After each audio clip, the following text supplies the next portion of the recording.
முட்டையில் இருந்து செய்யப்படும் மயோனைஸுக்கு ஓராண்டு தடை விதித்து தமிழ்நாடு அரசு திடீரென உத்தரவிட்டுள்ளது. இதற்கான காரணம் என்ன?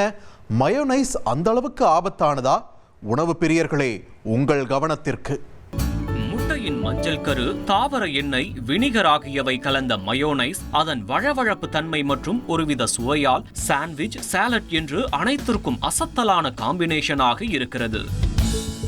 குறிப்பாக தந்தூரி, பார்பிக்யூ, ஷவர்மா என பல்வேறு அரேபிய உணவுகளுக்கான கடைகள் பெருகிவிட்டதால் இந்த உணவு வகைகளுக்கு முக்கியமான சைடிஷ்களில் ஒன்றாக இருக்கிறது மயோனைஸ். குழந்தைகள் பெரும்பாலும் பிரெட், சப்பாத்தி என எல்லா உணவுகளுக்கும் மயோனைஸை வைத்து சாப்பிடுவதை வாடிக்கையாக வைத்திருக்கின்றனர்.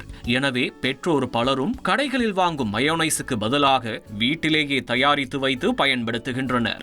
அந்த அளவுக்கு சிறியவர்கள் முதல் பெரியவர்கள் வரை மயோனைஸ் மீதான மோகம் அண்மை காலமாக அதிகரித்திருக்கிறது. இந்த நிலையில் மயோனைஸ் தயாரிக்க பச்சை முட்டை பயன்படுத்துவதால் கிருமி தொற்று அதிகரிக்க வாய்ப்புள்ளதாக தமிழக அரசு தெரிவித்திருப்பது பகீர் கிளப்பியுள்ளது. முறையற்ற வகையில் மயோனைஸ் தயார் செய்வது, முறையாக சேமித்து வைக்கப்படாமல் இருப்பது உள்ளிட்ட காரணங்களால் மயோனைஸை பொது சுகாதாரத்திற்கு அதிக பாதிப்பை ஏற்படுத்துவதாக சுட்டிக்காட்டப்பட்டுள்ளது.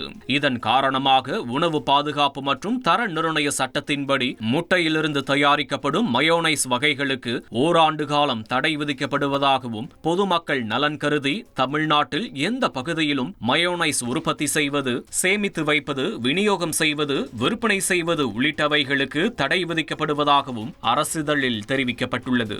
தமிழ்நாடு மட்டுமல்ல, இதற்கு முன்பாக கேரளா, தெலுங்கானா ஆகிய மாநிலங்களும் மயோனைஸுக்கு தடை விதித்திருக்கின்றன. பொதுவாக மயோனைஸில் 70 முதல் 80% தண்ணீரும் முட்டையின் வெள்ளை கருவும் தான் பிரதானமாக உள்ளது. ஒரு டேபிள் ஸ்பூன் அளவு மயோனைஸில் 90 கலோரி உள்ளது. மயோனைஸில் சேர்க்கப்படுவதாக குறிப்பிட்டுள்ள பொருட்களை வைத்து பார்த்தாலே அதில் அதிக அளவு கொழுப்பும் அதிக கலோரிகளும் இருப்பதை புரிந்து கொள்ளலாம். ஒருவேளை உங்கள் குழந்தை ஏற்கனவே உடல் பருமன் பிரச்சனையோடு இருந்தால் நீங்கள் தினமும் அல்லது அடிக்கடி மயோனைஸ் கொடுப்பது உடல் பருமன் பிரச்சனையை உண்டாக்கும் என்று மருத்துவ நிபுணர்கள் எச்சரிக்கை விடுக்கின்றனர். மயோனைஸில் நிறைவுற்ற கொழுப்புகள், பதப்படுத்திகள் உள்ளது.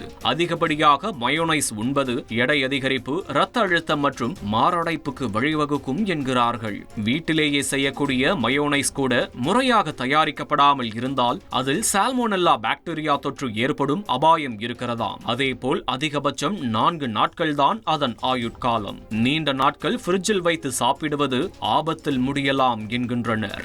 வணிக ரீதியில் தயாரிக்கப்படும் மயோனைஸ் 6 மாத காலம் வரையில் சேமித்து வைத்து விற்பனை செய்யப்படுகிறது.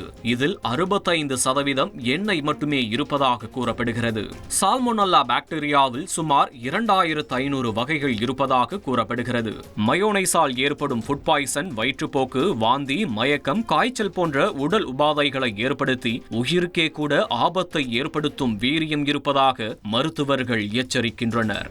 விற்பனையை தடுக்க வேண்டும் என்ற எண்ணத்தில்தான் அரசும் தடை செய்திருக்கிறது. எனவே இனி மயோனைஸை கேட்டு குழந்தை அடம்பிடித்தால் கொண்டை கடலையை வைத்து செய்யப்படும் ஹம்மஸ் என்ற உணவு வகை அல்லது சர்க்கரை வள்ளி கிழங்கை கிரீக் யோகர்ட்டுடன் மிக்ஸ் செய்தும் டிப் போல செய்து கொடுக்கலாம் என ஊட்டச்சத்து நிபுணர்கள் பரிந்துரைக்கின்றனர். ஏற்கனவே வீட்டில் வாங்கி வைத்திருக்கும் மயோனைஸை என்ன செய்யலாம் என்று நினைப்பவர்கள் கண்டிஷனருக்கு பதிலாக தலைக்கு பயன்படுத்தி குளிப்பது பலன் தருமாம். முயற்சித்து பாருங்கள்.